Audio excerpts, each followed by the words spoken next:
로마서 9장 30절에서 32절까지 같이 합독하겠습니다. 9장 30절 시작. 그런즉 우리가 무슨 말하리요? 의를 따르지 아니한 이방인들이 의를 얻었으니 곧 믿음에서 난 의요.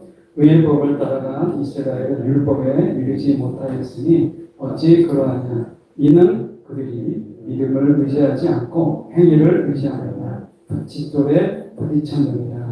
여기서 보면 우리가 잘 알고 있는 너무 익숙한 우리 너무 익숙해요. 말씀에 우리가 보면 이렇게 말씀하잖아요. 32절에 그들이 믿음을 의지하지 않고 행위를 의지합니다. 이렇게 있잖아요. 그러니까 행위는 필요 없는 거구나. 근데 여기서 사도 바울은 로마, 다시 말하면 이방인들이 물론 디아스포라 유대인이 있지만 이방인들이 중심이 되는 로마 교회에 특히 로마는 사도 바울이 가서 복음을 전하고 세운 교회가 아니라 사도 바울이 가기 전에 사도행전 끝에 이제 압송되잖아요. 로마로 재판을 위해서. 근데 이미 교회가 있는 거예요. 그러니까 그 로마 교회에 이야기하는 편지를 하는 거니까 거기서 지금 이야기하는 게 뭐냐면 우리가 행위를 의지하는 이 행위를 한다는 것은 어떻게 보면 우리가 자신의 공로, 자신이 뭔가를 내가 이만큼 했다라고 하는 것을 보이기 위한 행위잖아요. 그러니까 믿음의 선한 행위가 아니라 이것을 자신을 보이기 위한 행동이잖아요. 근데 믿음을 의지하잖아요. 그러니까 여기서 말하고 있는 사도 바울에게 있어서 믿음이라고 하는 것은 관계적 믿음이에요. 믿음이라는 말은 내가 누구를 믿습니다. 뭘 믿습니다라고 얘기했을 때 그냥 내가 믿는다. 믿음이 뭐냐? 로마서에서 말하고 있는 믿음이라고 하는 것은 관계적이다. 내가 하나님을 믿는다라고 하면 내가 하나님과의 그 관계, 이 관계가 있는 거예요. 그래서 결국에는 로마서에서 말하고 있는 믿음이라고 하는 것은 우리가 어떤 것을 대상과 믿음의 대상과 나와의 어떤 별도의 이런 관계가 아니라 그 속에서 뗄 수 없는 관계. 이 믿음이라고 하는 것이 그래서 우리가 이야기할 때 이렇게 이야기를 해요. 믿음을 설명할 때 보면 우리가 히브리어 말 중에 야다라는 말이 있어요. 야다. 이 야다라는 말이 있는데 이 야다라는 말이 안다라는 말이에요. 안다. 또는 알다 이런 뜻이에요.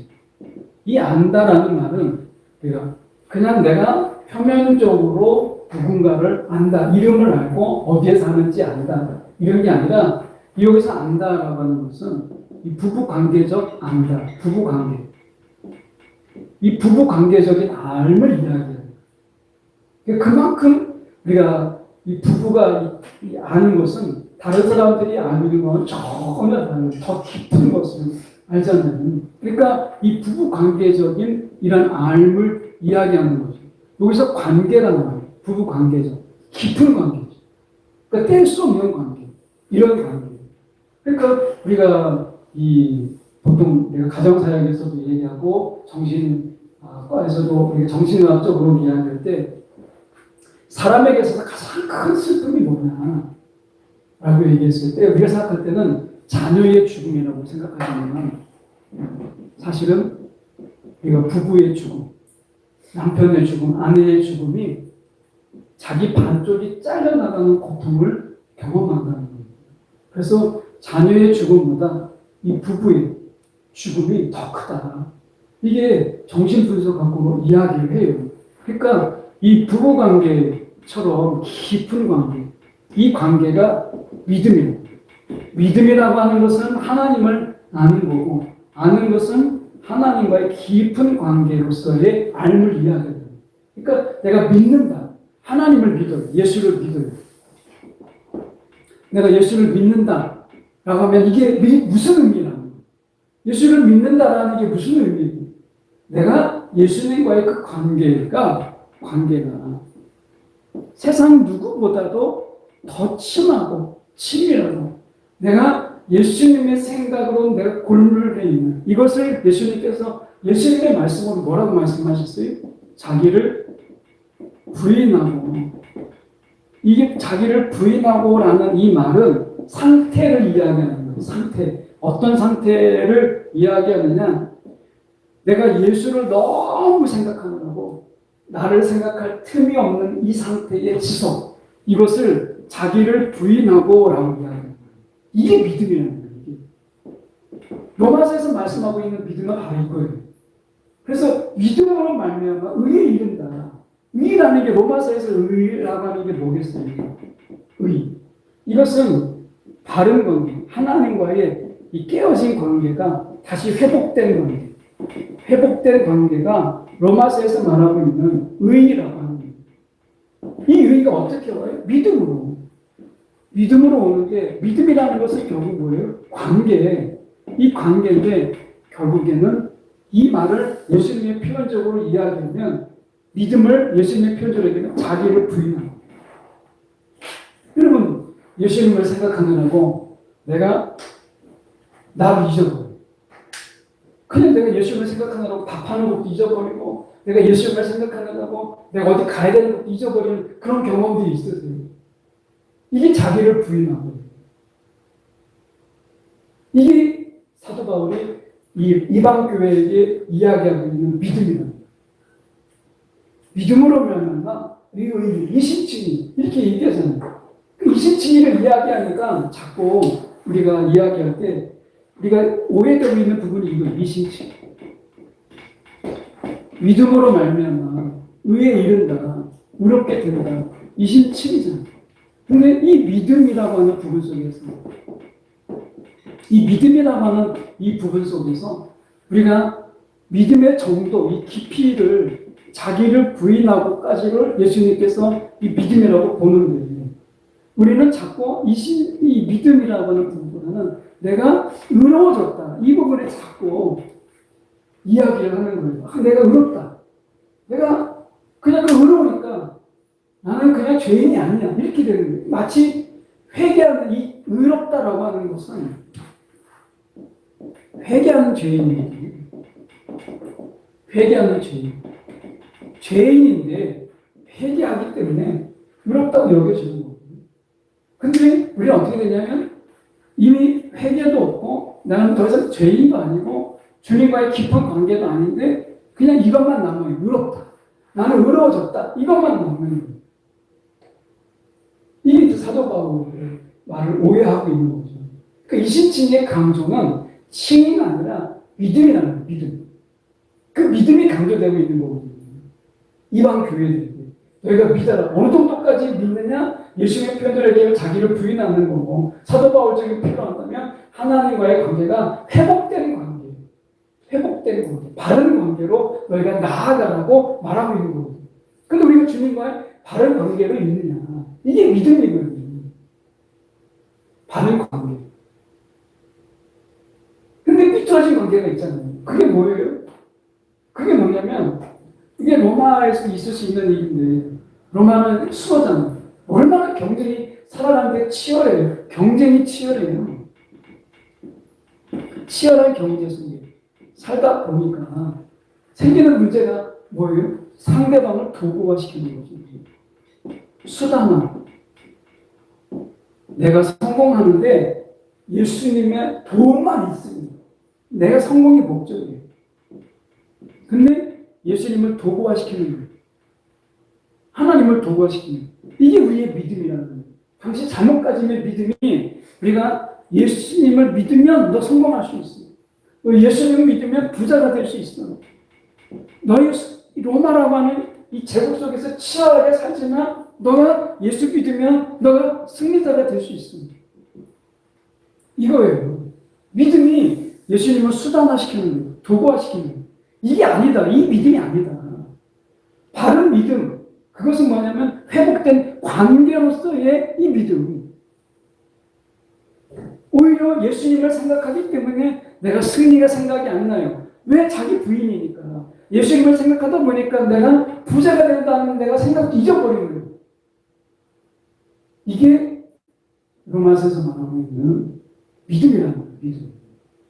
근데 믿음이 우리가 이 당시 로마서도 그렇지만 지금 굉장히 우리가 생존, 살아가는데 굉장히 치열하다 보니까 하나님을 수단화시키죠. 그런 믿음이잖아요. 우리에게 예수를 통해서 내가 원하는 것을 얻고자 하는 믿음. 이거잖아요. 이게 아니다. 결국 믿음이라는 것은 하나님과의 바른 관계예요. 삐뚤어진 관계가 아니라 바른 관계가 의다. 이걸 말씀하고 있는 거예요.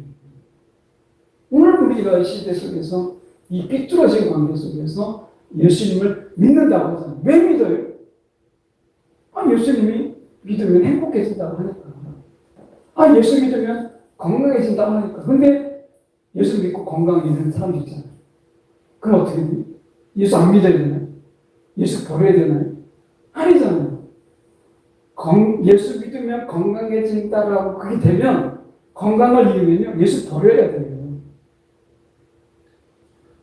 그런 부분에서 우리가 이야기하고 있는 거고요. 지금 고린도전서 넘어가겠습니다. 고린도전서 1장 1절. 고린도전서 1장 1절. 같이 함께 읽겠습니다. 시작. 하나님의 뜻을 따라 그리스도 예수의 사도로 부르심을 받은 바울과 형제 소스베르는 이렇게 있어요. 여기서 생각해 볼 수 있는 게 뭐냐면 하나님의 뜻을 따라 예수 그리스도의 사도로 부르심을 받은 이렇게 있어요. 이것은 뭐냐면 사도성을 의심했다. 고린도 교회가 사도성을 의심했다라는 거예요. 그러니까 자기가 사도라는 것을 이야기하고 있는 거예요. 그러니까 거꾸로 우리가 더 가서 보면 3조에서 보면 데살로니가전서 한번 보시죠. 데살로니가전서 1장 1절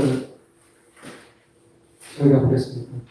데살로니가전서 329조 신약성경 329조 데살로니가전서 사도 바울이 제일 먼저 썼다고 생각하는 데살로니가전서를 보시면 데살로니가 교회는 사도 바울의 자랑이죠. 거기 1절 보십시오. 바울과 같이 읽겠습니다. 시작. 바울과 실로아노와 디모데는 하나님 아버지와 주 예수 그리스도 안에 있는 데살로니가인의 교회에 편지하노니 이렇게 되어 있습니다. 자, 자기의 사도성을 이야기하지 않죠. 그런데 고린도 교회는 자기가 사도라는 것을 먼저 밝혀요. 이것은 뭐냐면 사도 바울이 사도성을 의심받는 교회는 내가 사도다. 이렇게 예수 그리스도 안에서 사도가 되었다라고 하는 것을 먼저 밝혔어요. 이것은 고린도 교회가 사도 바울의 사도성. 사도성이라는 게 뭐죠? 두 가지가 있어야 돼요. 첫 번째는 예수님의 제자 그룹이 있어요. 그러니까 12명의 제자처럼 12명의 이 제자처럼 이 예수님을 따라다니는 제자 그룹. 이게 이제 사도성의 첫 번째. 두 번째는 이 성령이 막 강림하실 때, 성령의 강림이 있을 때, 그때 성령의 체험이 있어요. 근데 사도 바울은 제자 그룹이 아니에요. 12명이 아니에요.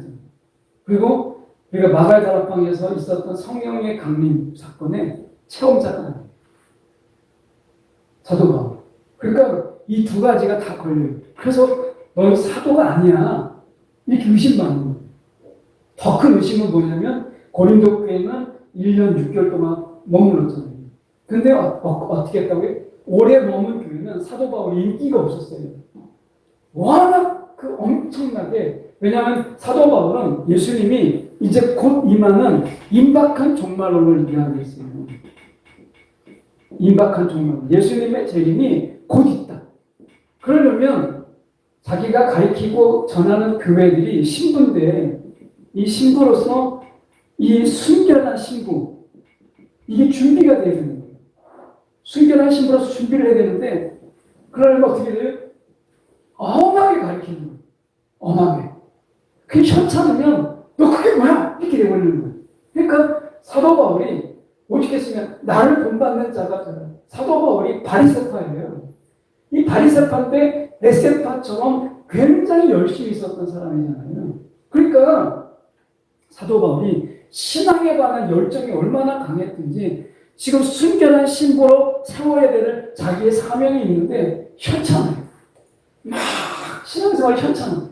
야, 너 그따위 신앙생활은 하면 되겠어? 이렇게 되는 거예요. 그러니까 고린도 교회가 사도 바울을 좋아하겠어요? 싫어하죠.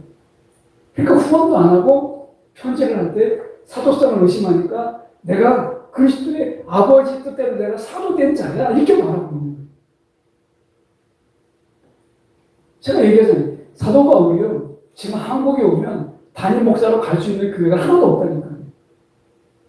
사도 바울을 반기는 교회가 하나도 없어요. 역설적이죠. 자, 그 다음에 넘어가서 보시면 우리가 이 9장 16절 고린도전서 9장 16절 같이 보겠습니다. 16절 시작. 내가 복음을 전할지라도 자랑할 것이 없으면 내가 무득불 알립니다. 만일 복음을 전하지 않으면 내게 화가 있을 것이다. 자, 빚진 자의 마음을 그가 전해요. 고린도 교회에 그가 복음을 전하는 게 인기가 없지만 사도 바울이 복음을 전하는 것은 자기가 어땠어요? 예수 믿는 자 박해했고 교회 박해하고 그랬다잖아요. 얼마나 열심히 있는지 이 다마스쿠스, 이 다메섹에까지 예수 믿는 자를 쫓아가서 잡아오는 사람이잖아요. 교회 해방했던 그런 자잖아요. 그런데 그가 사도가 됐어요. 이방인을 위한 사도가. 자기를 예수를 핍박하고 교회를 핍박했던 자기가 사도가 되니까 이 빚진 마음이 그에게 있었던 거죠. 그래서 그는 이야기할 때 내가 자랑할 것이 없다. 내가 복음 전하다가 핍박받는 거 내가 자랑할 게 없다. 부득불 내가 할일이다. 빚진 자의 마음을 이야기해요.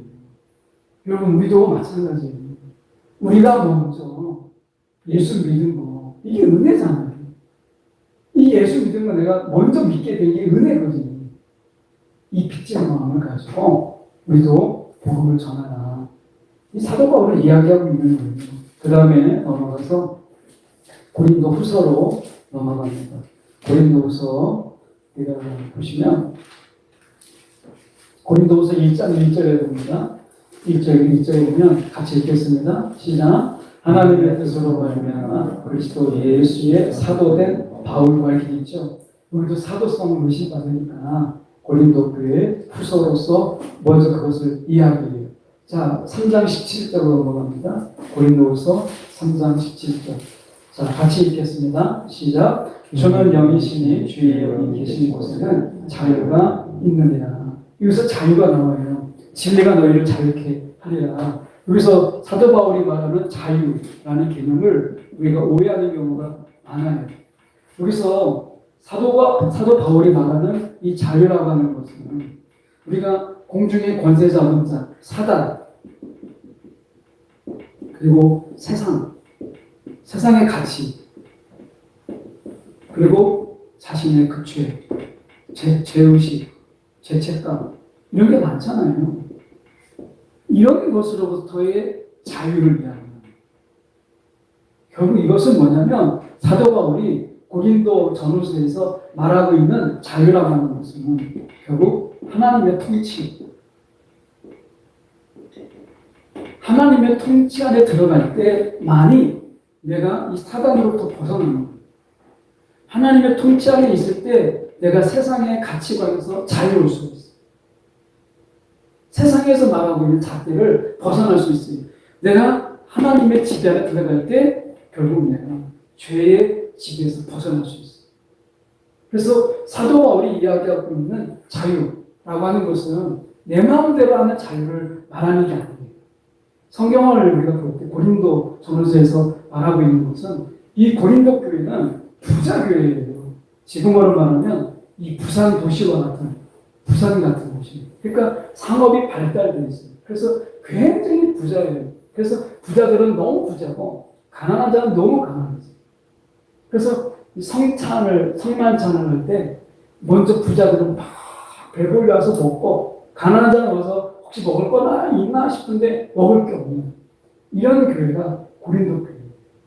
다 잘난 맛에 살아요. 자기가 부러울 게 없어요. 이런 교회인데 그들에게 자유라고 하는 것은 내가 하고 싶은 대로 하는 거예요.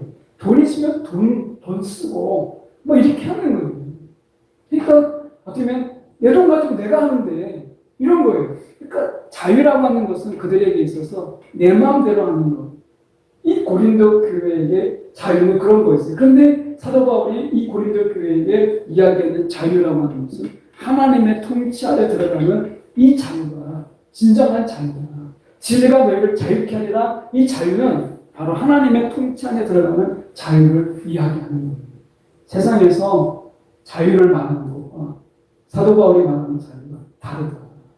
이것을 말씀하고 있는 거예요. 넘어가서 저희가 봅니다. 6장 14절 넘어갑니다. 6장 14절 제가 같이 읽겠습니다. 6장 14절 시작. 너희는 믿지 않는 자와 멍에를 함께 내지 말라. 의와 불법이 어찌 함께하며 빛과 어둠이 어찌 사귀며. 이렇게 말씀하죠.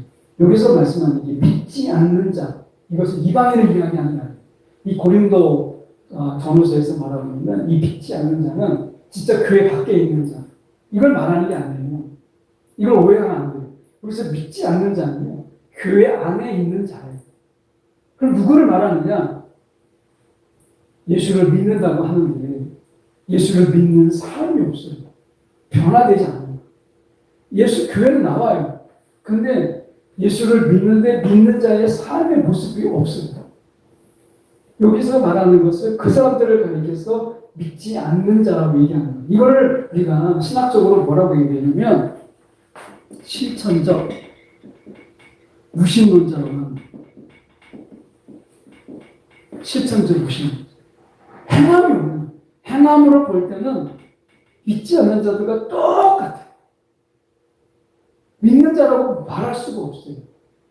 여기서 말하고 있는 이 믿지 않는 자라고 하는 것은 우리가 생각하고 있는 것처럼 교회 안 다니는 사람, 교회 밖에 있는 사람, 사도 바울에게 있어서 문제는 더 큰 문제가 뭐냐면 고린도 교회를 보니까 교회는 나와요. 예배는 드려요. 기도는 해요. 그런데 그들에게 있어서 삶이 예수님 닮은 삶이 아무것도 없어요. 그런 사람을 가리켜서 사도 바울은 믿지 않는 자라고 표현하고 있는 거예요. 여러분, 우리가 사도 바울이 볼 때 사도 바울의 수준이 높죠? 사도 바울의 기준이 높아요. 근데 사도 바울의 기준이 하나님 기준보다 높진 않아요. 그렇다면 사도 바울의 기준으로 볼 때 믿지 않는 자라면 하나님 보실 때는 어떠하겠어요? 심판을 면할 수 있겠습니까? 이렇게 본다면 나는 믿지 않는 자는 아닌가. 교회에 있지만, 교회 울타리 안에 있지만 여전히 사도 바울이 볼 때는 믿지 않는 자와 뭐라고 해요? 멍에를 함께 매지 마라.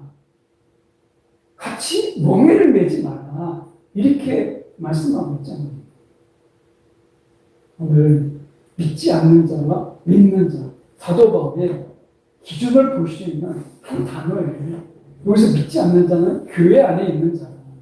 실천적으로 예수님과 상관없는 자의 삶을 똑같이. 그러니까 내가 예수 믿고 교회 나왔는데 예수 믿기 전이나 믿기 후나 믿을 후나 똑같아. 살아가는 게 똑같고 말하는 게 똑같고 생각하는 게 똑같아요. 그걸 사도 바울은 믿지 않는 자라고 말하고 있는 거예요. 자, 에베소로 넘어갑니다. 에베소서 갈라디아서를 알았어요. 이 갈라디아서 저희가 봅니다. 갈라디아서는 그냥 설명만 할게요. 갈라디아서는 이제 갈라디아에 가서 복음을 전해요. 복음을 전하고 이제 이동하잖아요. 순회 성교니까. 그러니까 이제 갈라디아 교회 세우는 걸 보고 다른 데 갔어요. 근데 갈라디아 교회에 누가 들어왔냐면 유대인들이 들어왔어요. 유대인이라는 건 뭐냐면 유대파 그리스도인인데 유대교를 유대인이지만 유대파 그리스도인이라고 하는데요. 우리가 이 유대파 헬라파 그리스도인이 있고 헬라파 그리스도인 둘로 나누면 헬라파 그리스도인이 있고 유대파 그리스도파는 있어요. 유대파 그리스도인. 이게 뭐냐면 유대파 그리스도인인데 이 갈라디아 교회가 있으니까 이 갈라디아 교회를 나오는 거예요. 근데 유대파 그리스도인이 갈라디아 교회에 나오더니만 뭐라고 얘기하냐면 사도 바울이 가르치지 않는 복음을 전하는 거. 사도 바울은 예수님을 믿어라 이렇게 얘기했는데 유대파 그리스도인이 와서 사도 바울이 없는 틈에 교회에 들어와서 이건 안 돼. 할례가 어림도 없어. 율법 지켜야 돼. 그래야 구원이 있어. 저 사도 바울이 얘기하는 거 너무 극단적이야. 지금 당장 할례 받아. 이렇게 거짓 복음이 들어오. 이것에 대해서 똑바로 된 복음을 너희가 믿어라. 이걸 얘기하는 게 갈라디아서. 그 다음에 에베소서로 넘어갑니다.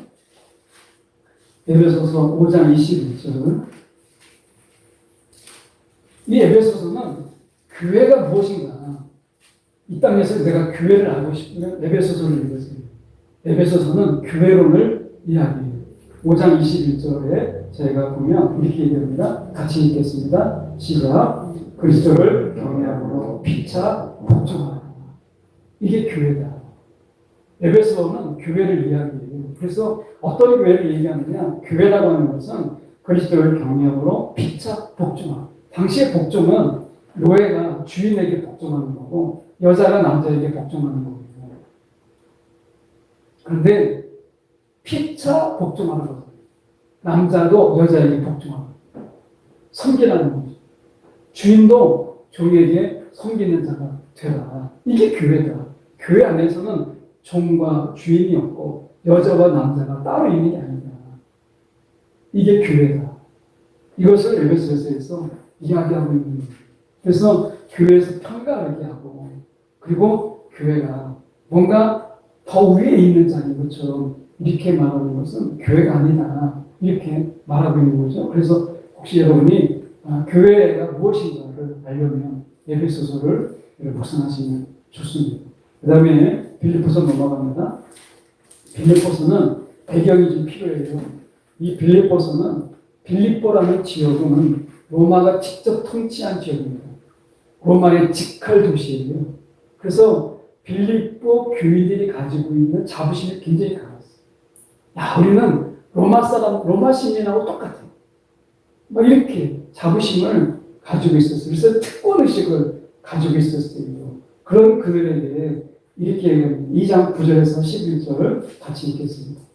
빌립보서 2장 9절에서 11절. 자, 이런 배경 속에서 9절에서 11절 같이 읽겠습니다. 시작. 이러므로 하나님이 그를 지극히 높여 모든 이름 위에 뛰어난 이름을 주사 하늘에 있는 자들과 땅에 있는 자들과 땅 아래에 있는 자들로 모든 무릎을 예수의 이름에 꿇게 하시고 모든 입으로 예수 그리스도를 주라 하시나요? 하나님 아버지께 영광을 돌리게 하셨느니라. 이렇게 말씀하죠. 그러니까 성김, 예수님의 성김을 이야기하는 것. 이 성김을 다 자기 자부심으로 살아가는 그들에게 예수님께서 6절에 말씀해 보세요.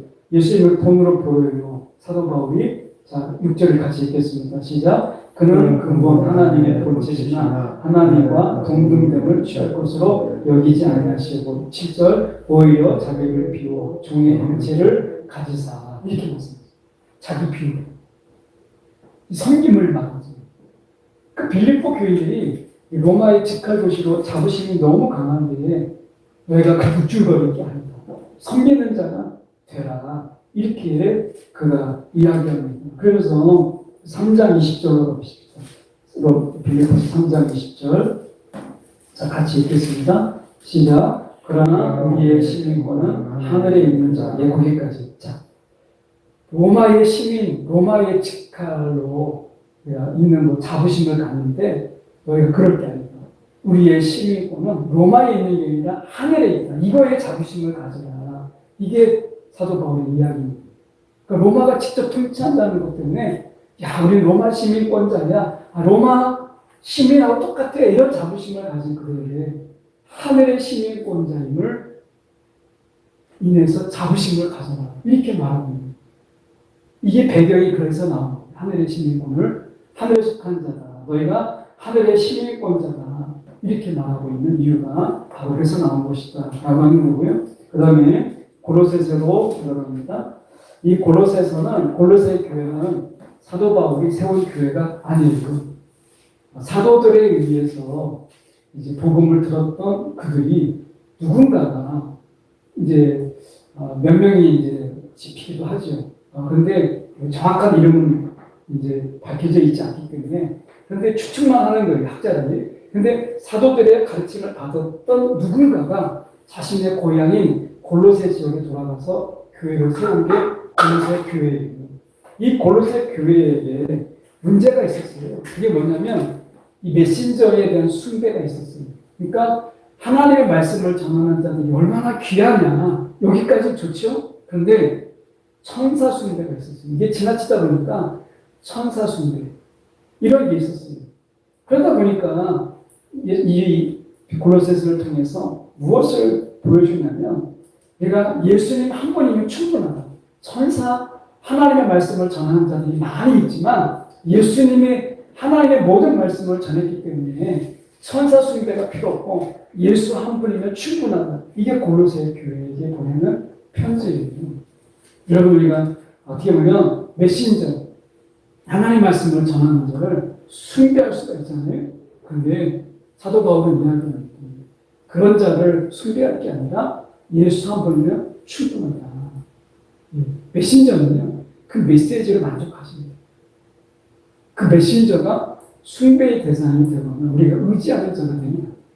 근데 그런 분 있잖아요. 제가 그 전에 직장 신임에서 성경 공부를 하는데 한 분이 자기가 자기를 위해서 기도해주는 권사님이 있다. 근데 제가 성경 공부 약속을 잡았는데 어느 날 갑자기 약속을 취소하고 그 이유가 뭐냐면 그 권사님이 기도해주겠다고 내려가겠다니. 그래가지고 그 권사님의 말이면 하나님 말씀보다 더해요. 그게 문제예요. 그 권사님이 주는 메시지는 내가 받을 수 있지만 그 메신저를 내가 의지하는 것. 이것이 문제예요. 그러니까 말씀을 전하는 자는 메시지로 만족해야지 그 말씀을 전하는 자를 숭배하는 데까지 가는 것은 결코 성경적인 게 아니다라고 하는 거고요. 그 다음에 데살로니가 전서로 가면 데살로니가 전서는 이 사도 바울이 한 3번 정도 잠깐 방문했다가 세운 교회예요. 근데 머물 시간은 굉장히 짧은데 굉장히 모범이 되는 교회예요. 그래서 이 데살로니가는 아까 장로님 말씀하셨던 이 그리스 지역을 점령했던 로마가 위에는 마게도냐, 밑으로는 아가야 이렇게 둘로 나누는데 이 마게도냐의 이 중심 도시가 데살로니가 지역입니다. 도시인데 이 데살로니가는 굉장히 데살로니가가 마게도냐를 넘어서 그리고 아가야까지 모범이 되는 믿음의 본이 되는 교회로 서요. 우뚝 서요. 그래서 굉장히 사도 바울이 목회하면서 그가 목회적으로 또는 선교사로서 그가 자부심을 갖고 자신의 어떻게는 이렇게 자랑으로 내놓을 수 있는 교회가 데살로니가 교회다라고 이야기할 만큼 그 사도 바울이 영적 자부심을 갖게 하는 교회가 데살로니가 교회예요. 그런데 문제가 생겼어요. 뭐냐면 종말론입니다. 그러니까 92년인가요? 92년 10월 28일에 다미성교회라고 있었죠. 다거교회를 대비하는 그런 이단이 있던 것처럼 얼마 전에 9월에 또 종말론이 있었잖아요. 이미 지나갔지만 그것처럼 임박한 종말론. 그러니까 이미 주님의 날이 이 땅에 도래했다. 주님이 이미 이 땅에 오셨다. 이런 종말론이 있음으로 인해서 이들이 직장도 그만두고 하던 일을 다 때려치고 이런 일이 생긴 거예요. 그러니까 다미성교회에 일어났을 때 어떻게 했어요? 가정이 다 깨졌잖아요. 다 이혼하고 그리고 다니던 직장 다 그만두고 했던 일이 있었잖아요. 이게 데살로니가 교회에 일어나는 거예요. 그래서 건전한 종말론을 그가 이야기합니다. 그것은 뭐냐면 일상을 성실하게 살아라.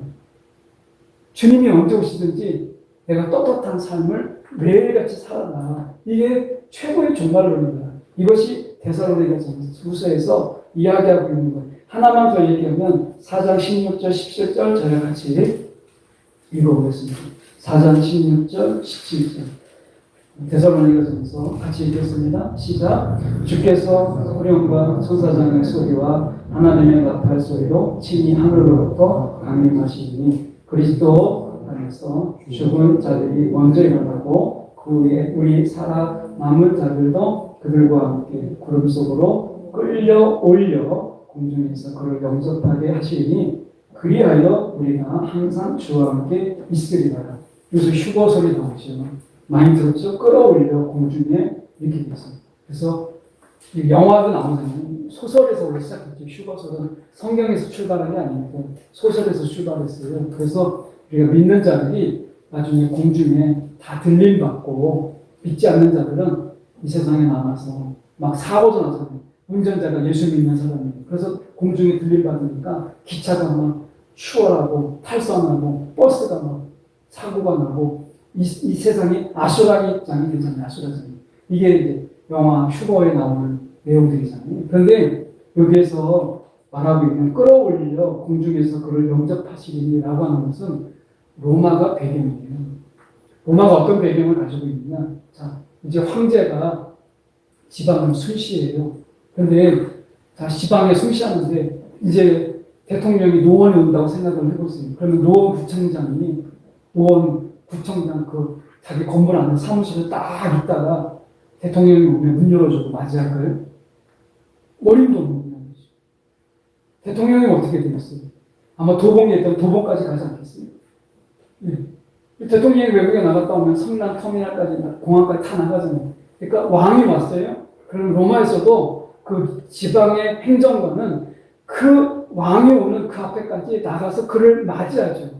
맞이하고 어디로 가요? 다시 자기가 관할하는 지역으로 들어오죠. 그렇지 않겠어요? 왕하고 같이 다른 데 가나요? 아니에요. 다시 자기가 관할하는 지역으로 내려오는 거예요. 이것을 묘사하는 게 바로 이거예요. 그래서 휴거가 아니라 지금 여기서 얘기하는 것은 주님을 우리가 맞이해서 이 땅에 주님과 함께 내려오는 것을 말하고 있는 묘사지, 우리가 휴거설에서 얘기하고 있는 것처럼 이 땅에 있는 자들이 다 휴거돼서 우리가 순식간에 이 땅을 떠나게 되고 믿지 않는 자들만 남아서 사고가 난다. 이거는 성경하고 전혀 상관없는 소설이다. 라고 하는 거, 종말론이 잘못된 부분을 이야기하고 있는 거고요. 자, 데살로니가 후서의 말씀 속에서 우리가 보면 3장 1절의 말씀, 3장 1절 같이 읽겠습니다. 시작. 겉으로 형제들아, 너희는 우리를 위하여 기도하기를 우리 주의 말씀이 너희 가운데서 같이 보자마자 영광스럽게 되고.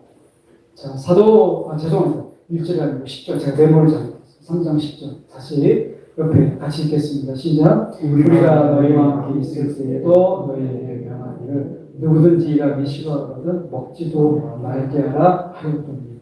이 데살로니가 교회는 공동체 생활을 했어요. 그래서 같이 일하고 그것을 같이 나눴어요. 그러니까 같이 일하니까 이건 내 거다. 내가 보는 거니까 내 거다. 이렇게 하지 않고 같이 저녁에 식사를 같이 하는 공동체였어요. 데살로니가 교회가. 그러다 보니까 일하지 않아도 먹을 수 있어요. 왜냐하면 일하는 사람이 있으니까. 근데 이 사도 바울이 이야기하는 게 뭐냐면 지금 일하지 않느냐, 일하기 싫어하거든 먹지도 말게 해요. 그냥 무임승차하는 거예요. 앞에서 열심히 나가서 일하는 사람이 돈 벌어오고 그걸 공동체 생활하는데 어떤 사람들은 거기에 나가서 일도 안 해요. 근데 저녁은 같이 먹을 수 있거든요. 그러니까 이 사람들이 게으른 거예요. 종말론이 잘못되면 이렇게 마지막 때 부지런하게 사는 게 아니라 게으르게 사는 거예요. 일상을 나태하게 사는 거예요. 그러니까 이런 종말이 아니라 매일매일을 성실하게 살아가는 거예요. 종말론적인 삶이다. 이렇게 말하고 있는 거예요. 자, 그 다음에 디모데전서. 이 데살로니가 전서 그리고 디모데 전서를 묶어서 우리가 목회서신이라고 해요.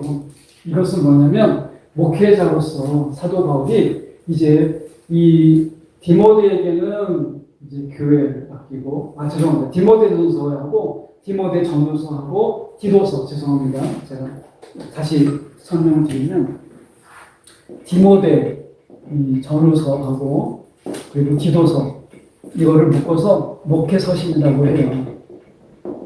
그리고 지나갔지만 에베소서,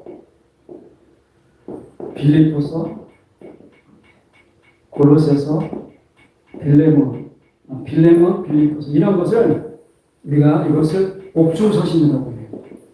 옥중에서 있을 때 썼다고 해서 옥중서신. 에베소서, 빌립보서, 빌레몬서, 골로새서 이것을 옥중서신이라고 하고 우리가 디모데 전후서, 디도서를 목회서신이라고 해요.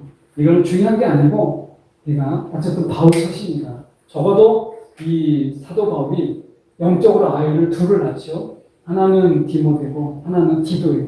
그래서 디도에게는 크로케 교회를 맡기고 그리고 디모데에게는 이 에베소 교회를 맡기죠. 그래서 목회하는 중에 어려움이 있어요. 어디끼리 캐라 해서 편지한 것을 목회서신이라고 얘기하는데 디모데 전후서가 바로 그거다라고 하는 거고요. 우리가 디모데전서 1장 2장 12절 같이 읽겠습니다. 디모데전서 2장 12절.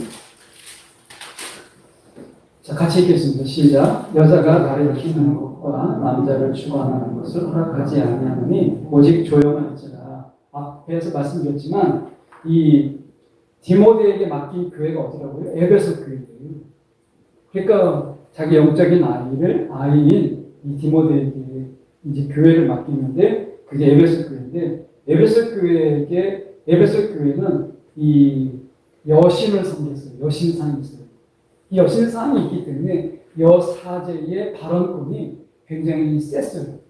그러다 보니까 그 상황적인 상황 속에서 주어진 이야기다. 그래서 이 여자는 일반적인 여자가 아니라 이 여신상을 섬기는 여사제들을 가리키는 거죠. 그래서 여자가 가리키는 것과 남자를 주관하는 것을 허락하지 말라라고 말하는 거예요.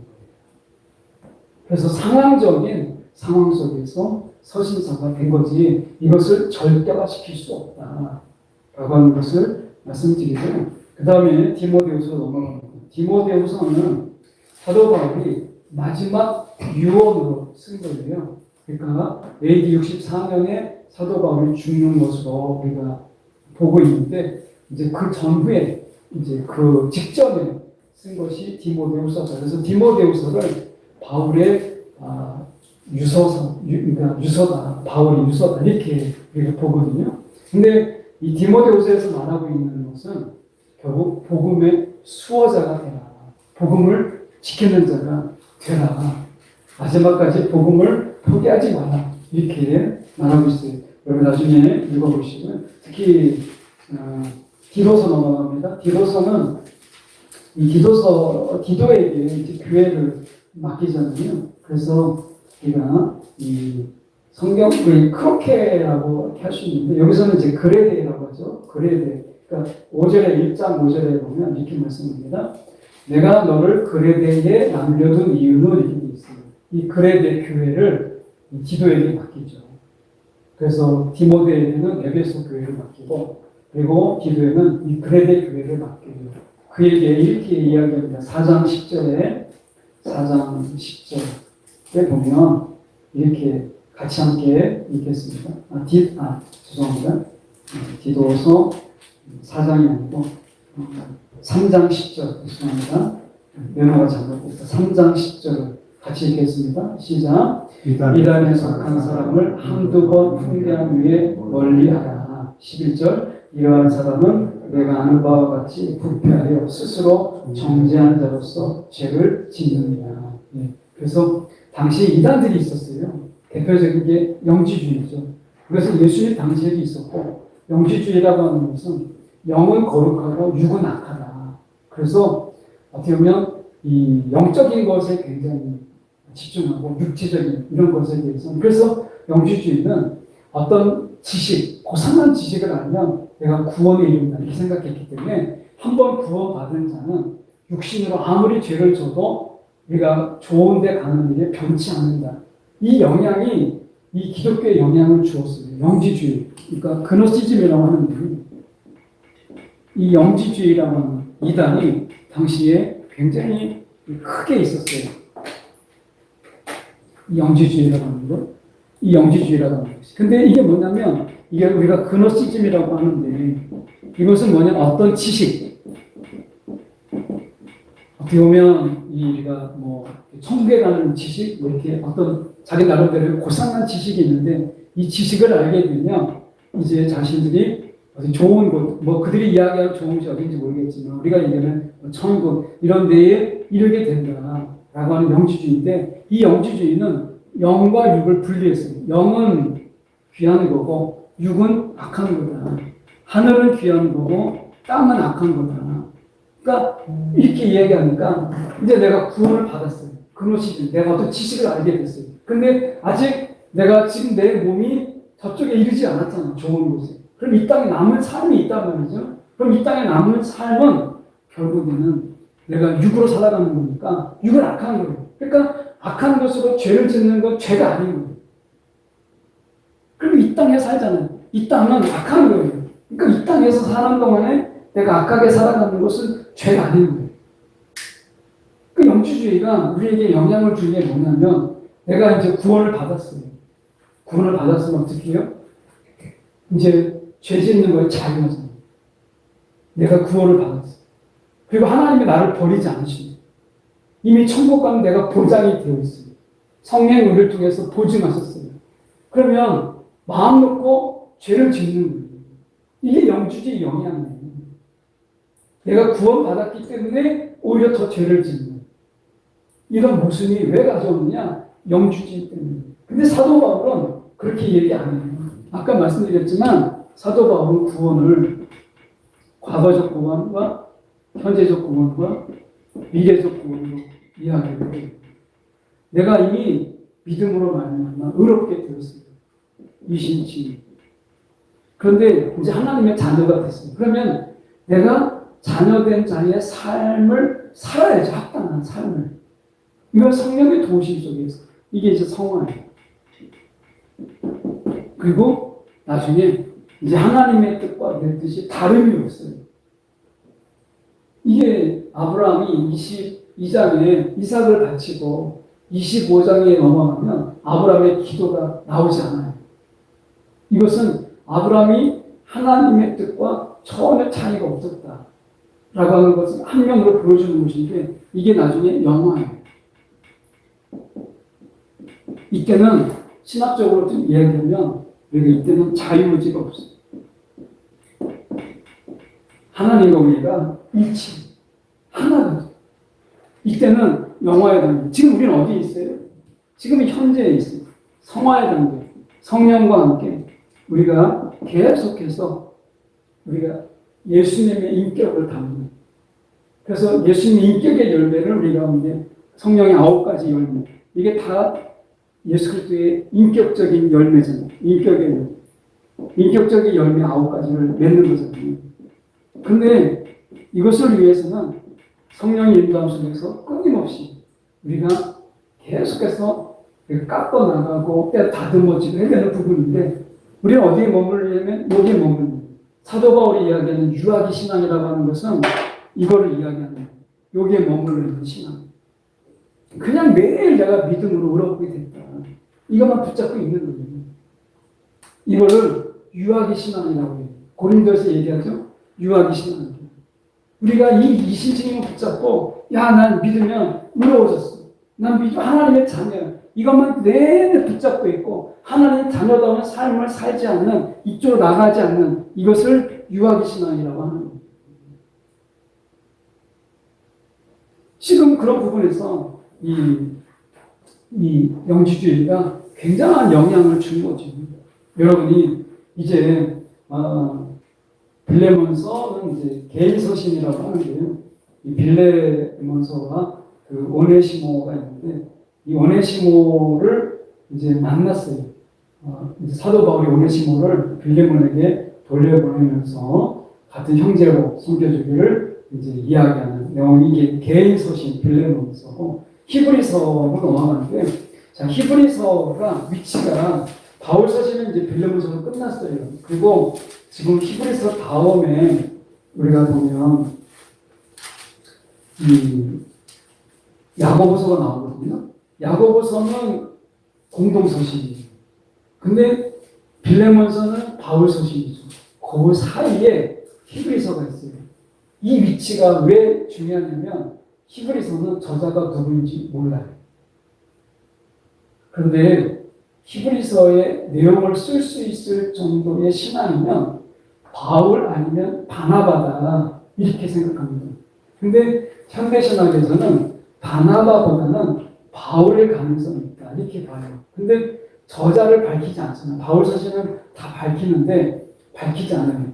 이 히브리서는 왜 히브리서냐? 이 히브리인들이라고 하면 히브리인들에게 쓰는 서신이에요. 이 히브리서의 주제가 뭐냐면 대제사장이신 예수 이거예요. 이거는 히브리서만 나와요. 그러니까 대제사장적 기독론. 우리가 그렇게 얘기하는데 대제사장 기독론이거든요. 이거는 히브리서만 나와요. 다른 데서는 대제사장 기독론이 없어요. 히브리서만 그걸 밝히고 있어요. 그럼 왜 밝히느냐? 자, 중요한 게 뭐죠? 제사장이라는 거예요. 제사장. 자, 제사장 앞에 얘기했어요. 제사장이 왜 중요해요? 앞에서 지금 보면 포로기 이후에 왕이 없어요. 포로기 이후에 잠시 있었죠. 우리가 마카베오 혁명으로 인해서 항쟁으로 인해서 잠시 왕조가 생기지만 실질적으로는 왕이 없어요. 제사장이 그것을 대신했잖아요.